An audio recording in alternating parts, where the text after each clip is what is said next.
Mga kapatid, magandang hapon po sa inyong lahat. Sasagutin ko lang yung ilang mga comments po ng mga nanonood po ng aking mga vlogs regarding po dito sa electric vehicle.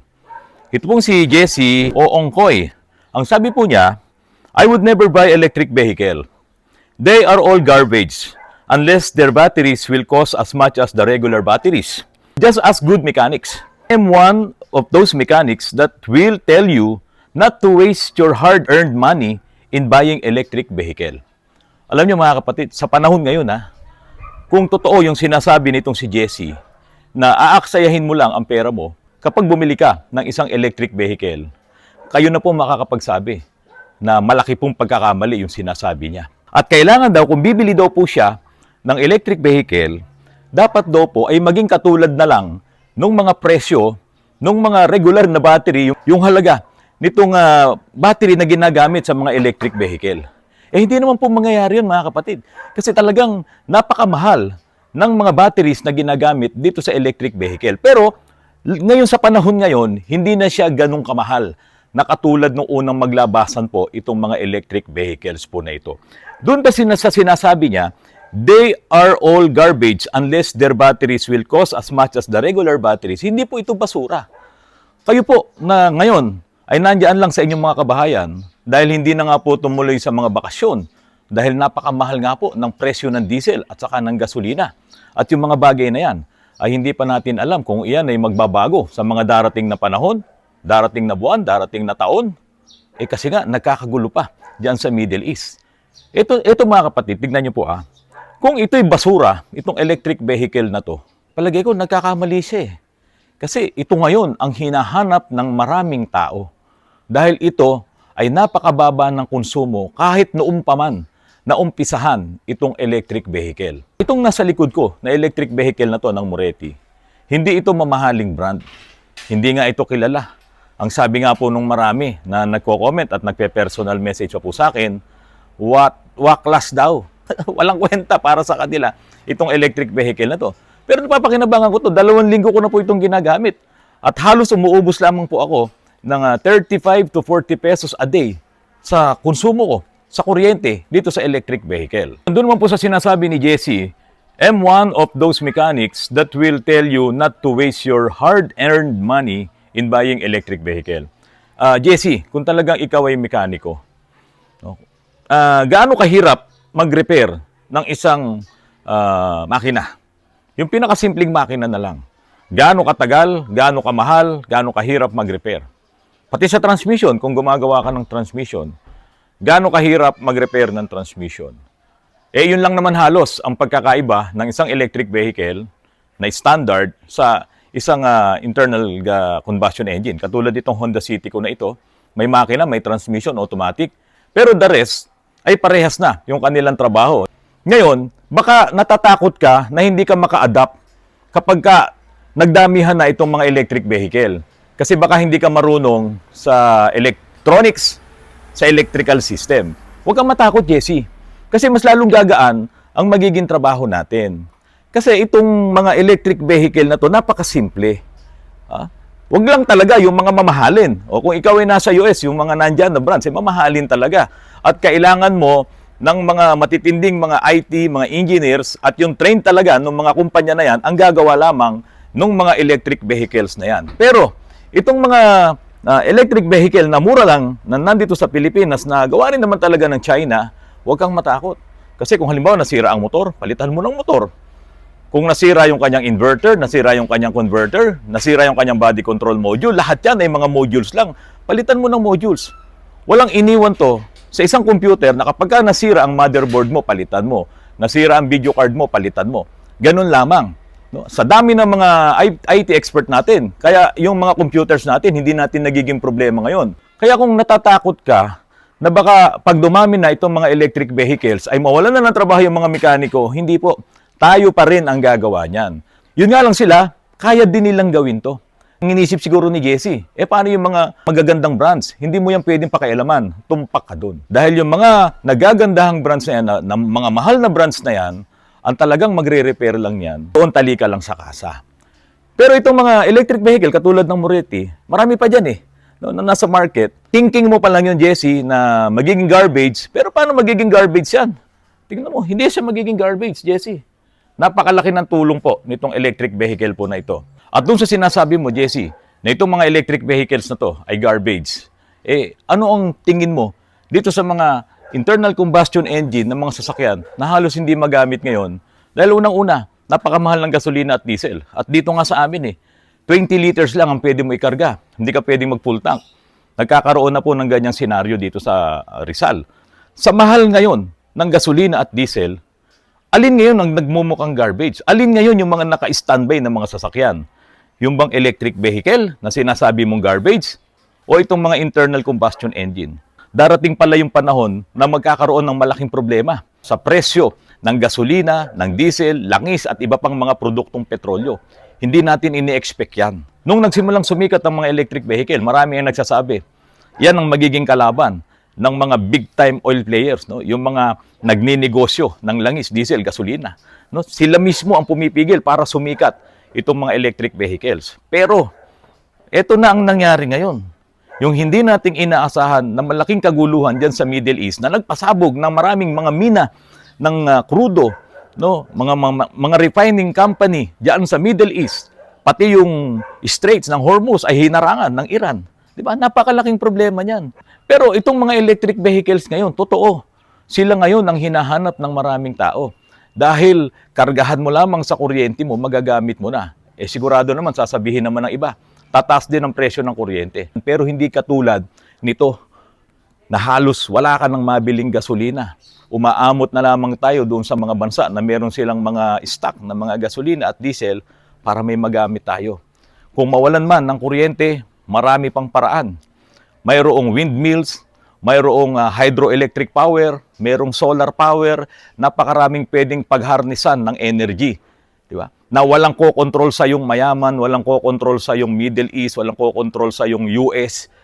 Kapag ka nakagawa ka ng mga ganong klase na pinagkukunan ng enerhiya, hindi magiging garbage ang iyong electric vehicle. Pero hindi ko rin namang sinasabi na itong mga internal combustion engine na sasakyan ko ay basura na. Kasi baka sa mga susunod na mga pagkakataon, sa mga susunod na araw, linggo, buwan, taon, magmura na ng konti ang gasolina, makakabili na tayo, magagamit natin uli. Pero hindi sigurado na babalik doon sa dating presyo yan.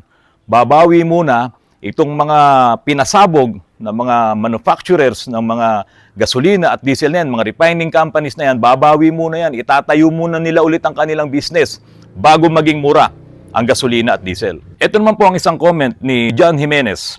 Ano yung pinagyayabang mo, e-car? Pang mayaman lang yan. Kayo na lang mabuhay, doon kayo magbenta sa Forbes. Darating araw, makakatapat nyo mga e-car na pangmasa, pangmahirap. Dahil practical ang buhay ngayon. Tiyak mas maraming bibili niyan tulad ng e-bike, e-trike dahil mas need ng mga tao. Totoo naman yung sinasabi mo pero may sablay. Hindi naman kailangan magbenta sa Forbes. Ang binebenta natin, ipinapakita natin kung gusto mong bumili, kung may pambili ka, okay.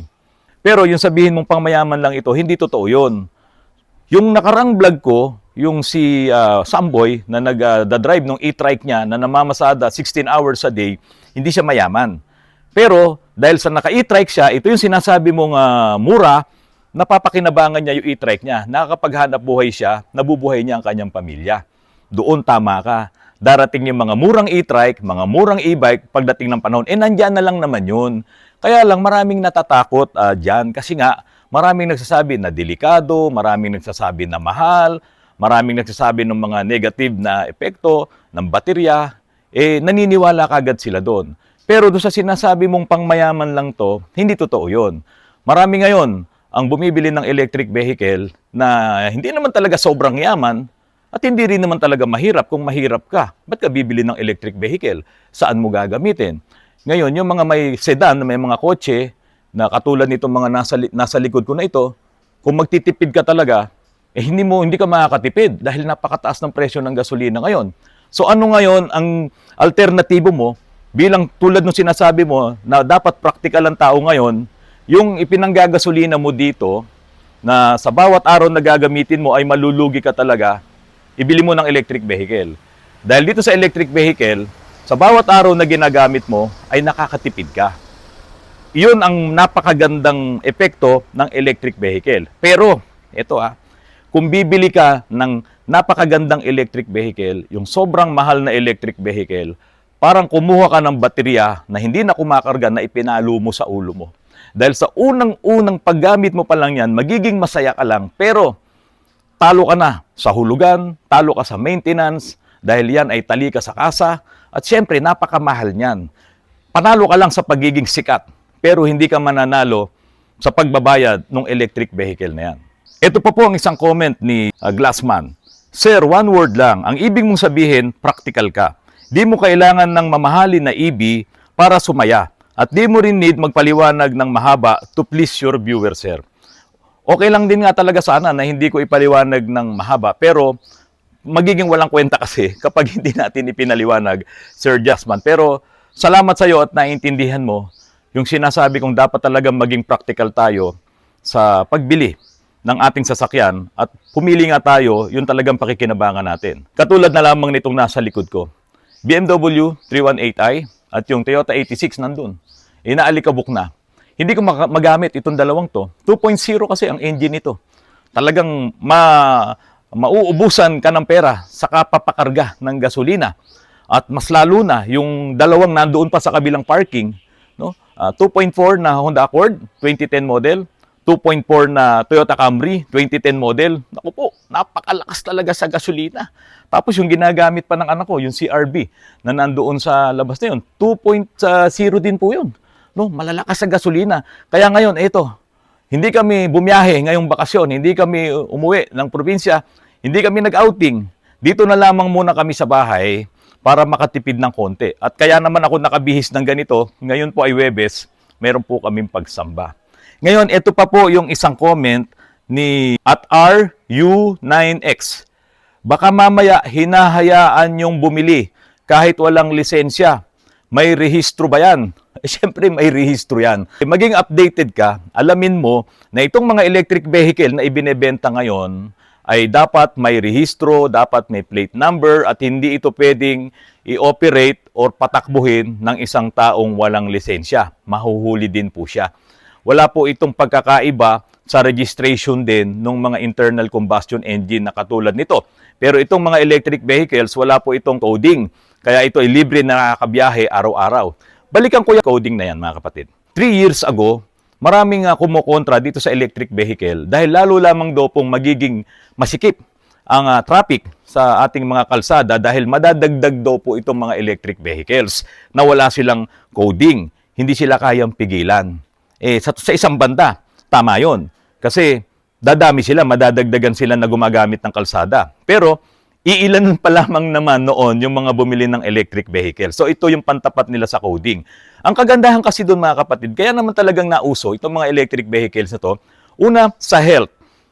Pangalawa, sa environment. No? Sabi nga nung mga nag-aaral tungkol dito sa Clean Air Act, dito sa pollution sa buong mundo, ay napakanipis na ng ating ozone layer dahil nga po sa epekto nitong masasamang emission ng mga internal combustion engine. Ngayon, para medyo makahabol tayo ng konti, mabawasan yung pagnipis ng ating ozone layer at makasinghot pa rin tayo, nangin na hindi makakasama sa ating health, ay talagang, ayan, inilarga nila ang electric vehicles. Pero syempre, maraming kumukontra dyan. Ano po yung isang ikinokontra nila? Yun daw pong mga batteries. Merong nag-comment dito tungkol dyan At paano naman waste ng battery? Di ba toxic yan? May epekto rin sa kalikasan? Oh, ganun sabi niya. Ito ay si Toti Sales. Ilang taong ka na ngayon, Toti Sales? Yung mga lead acid na battery ng mga sasakyan na ito, bilangin mo kung ilang milyon ang sasakyan sa buong Pilipinas na lang mula noong nauso ang sasakyan. Saan nila dinadala yung mga battery na yan? Hindi ba iyan ay ibinabalik doon sa tindahan ng mga baterya kasi nire-recycle nila yan? Ganon din dito sa electric battery. Ibinabalik din yan, nire-recycle din po yan. Kasi napapakinabangan pa yung mga elements na nandyan para makabuo ulit ng panibagong battery. Kaya yung may mga electric vehicle na nasira na, hindi na nila pinagawa, ini-standby nila yan, yun ang dapat tutukan. Pero ilan pa lang yun. Mabibilang mo yan sa diliri natin. Kakaunti pa lang yan. Bakit? Wala pang nasisira ng mga electric vehicle, nasira ang kanilang mga electric batteries Kakaunti pa lang at ilang taon pa lang yan. Sa totoo lang, wala pang napapabalitang ganun na maraming mga electric batteries na in-standby na lang dahil nasira na yung EV. Naghahanap nga ako niyan, gusto kong bumili. Kasi baka kaya ko pang patakbuhin at kaya kong i-convert yung isa sa mga sasakyan ko para maging isang electric vehicle. May nangyayaring kaguluhan ngayon sa Middle East. Maraming mga drones na pinapalipad. Bawat drones na yan, bawat guided missiles na yan, lahat ng lumilipad yan, ini-intercept ng Israel at ng US. Kabilaan, ganun din sa Iran. Ini-intercept nila at iba pang mga bansa na dami ngayon dito. Meron pa silang pag-intercept sa mga nagliliparan ng mga drones at missiles na yan. Sa tingin mo ba walang battery yon? Imposibleng walang battery yon. Kasi may mga radio frequencies yan na kailangan mag-guide yun nung nagko-control. Kasi kung walang radio frequencies yan, hindi nila yan masasabing guided missile yan. Hindi rin nila yan mapapapunta yung mga drones na yan kung saan-saan. May mga batteries yan. Gaano katindi ang naidudulot na pollutions ng mga pinapasabog na mga missiles na yan, mga rockets na yan, mga drones na yan. At iyan ang naging dahilan ngayon para tayo ay maghirap, para tayo ay maubusan ng stock ng gasolina at diesel, pati yung mga langis, sila ngayon ang dahilan. Sila ang nagpapahirap ngayon sa mundo. Yung kaguluhan na yan. Itong waste ng battery, di ba toxic yan? Totoo toxic yun. Pero nasa sarili mo na yung pag-iingat kung yan ay magiging toxic o hindi. Kasi yung mga masisirang battery na yan, pwedeng isoli yan at babayaran ka pa nga para sila na ang magre-recycle ng baterya na yan. Isip-isip din. Yan ang importante ngayon para mabuhay. Hindi lang maging practical. Ang iniisip ko pa rin, baka dumating pa rin yung panahon na magamit ko pa rin yung mga sasakyan na yan. Baka magmura pa rin ng konti ang presyo ng gasolina. At sisipagan na lang, dadagdagan pa ang trabaho para makompensate natin or para kahit na medyo mahal ang gasolina, ay magamit pa rin namin. Itong mga nasa likuran ko, pag talagang hindi ko na kayang i-maintain to, huwag po kayong mag-alala, ibebenta ko rin ito ng mura. Nandoon yung 86, ito yung BMW, yung dalawang 2.4 na liter na gasoline engine doon na Camry at Accord. Palagay ko walang bibili ngayon ng ganung sasakyan. Mga kapatid, maraming salamat po sa patuloy na pagtangkilik niyo po sa aking channel. Sana po hindi po kayo nagsasawa. Ito pong vlog ko po ngayon, sinagot lamang natin yung maraming katanungan tungkol dito sa electric vehicle. Kaya sana po, yung mga nagpaplanong bumili ng electric vehicles, hindi po masamang bagay yan. Pero sana, yun talaga may pambili po tayo na baka naman mamaya mangungutang tayo, mapunta lang tayo sa mas matinding problema at hindi natin mabayaran yung uutangin natin, edi sayang lang naman din po yun. Ngayon, kung sobra-sobra ang inyong sasakyan, ibenta nyo na yung iba. Kung kinakailangan, mag-iiwan lamang kayo ng internal combustion engine ng sasakyan na pang-alternatibo talaga na paggamit sa mga pangmalayuan na biyahe, yung talagang punuan. Kasi ang electric vehicle, kahit sabihin mong mahaba pa yung range o malalayo yung range na natatakbo niyan, hindi pa rin ganoon ka-reliable. Bakit? Kakaunti pa lang ang mga charging station po dito sa Pilipinas. At sana maintindihan niya ng gobyerno. Dumami ang mga charging station para po maraming makinabang. Mga kapatid, maraming salamat sa patuloy na pagtangkilik niyo po sa aking channel. Kayo po, mag-iingat po kayo sa inyong mga pagbabiyahe, sa inyong mga pagsiswimming, no? Baka may mapahamak, bantayan yung mga bata para muling magkita-kita po tayo pagkatapos po nitong bakasyon na ito. Magandang hapon po. Maraming salamat sa inyong lahat.